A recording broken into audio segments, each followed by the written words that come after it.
Hey folks, after that hot afternoon across the valley, temperatures tonight a little slow to fall. We're in the low 80s valley-wide, 83 right now in McAllen, 81 at the beach. Both Harlingen and Weslaco checking at 80, Brownsville's 81, and the dew points are up. All the dew points are in the 70s, so we're getting back to almost summer-like heat and humidity out there. Put the muggy meter to work, and the average dew point across the valley up here in the very humid categories, and that's again about where you are in July and August. So if today felt a little summer-like, a little out of character for this time of year, it was way out of character for this time of year. Let's watch future track temperatures overnight tonight, and we go nowhere. Mid-70s in the morning, and then by afternoon, right back up close to where we were today. May not be quite as warm, but it'll be close. About 91 Weslaco. The beach will top out about 82. And then you go into Thursday, and we start in the 70s again. But Thursday afternoon, maybe not quite so hot. Temperatures mainly in the 80s, courtesy of more clouds and probably a few showers around.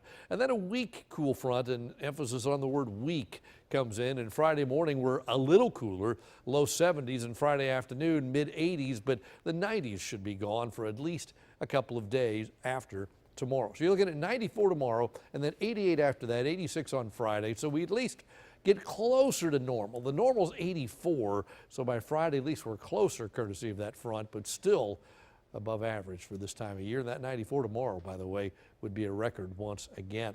Here's a look at future track, and it says tonight just some low clouds show up overnight, and then during the daytime tomorrow an isolated shower. We'll need the sea breeze to get things going. The atmosphere is loaded with moisture now, but nothing to trigger anything. No fronts in the neighborhood, so the only thing that could do it tomorrow is the sea breeze. So we'll watch for that, starting in the coastal counties in the afternoon and trying to move inland. Your chance is there, but it's not a very big chance.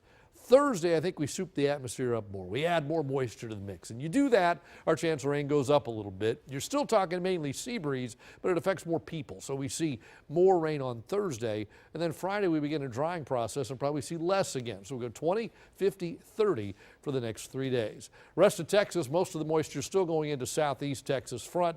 On the map, looks like it'll race southward. I say race, maybe that's an exaggeration. It will move southward very slowly, but eventually it kind of sneaks in and falls apart right on top of the valley, and that'll at least cool it off a little bit for late in the week and the weekend. So here's what we expect tonight.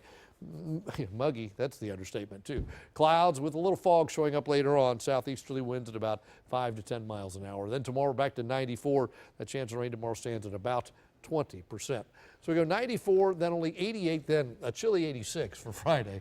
Then we hold in the mid 80s into the middle of next week. Of course, it's Saturday night, Sunday morning when you set the clock back an hour. Don't forget that. And now Election Day is on the 7-day forecast. So we'll be talking about that every day for the next 7 days. But yeah, that'll be a late night for all of us. Yes, it will be. But I think the best chance of rain's on Thursday, and even that, about 50%.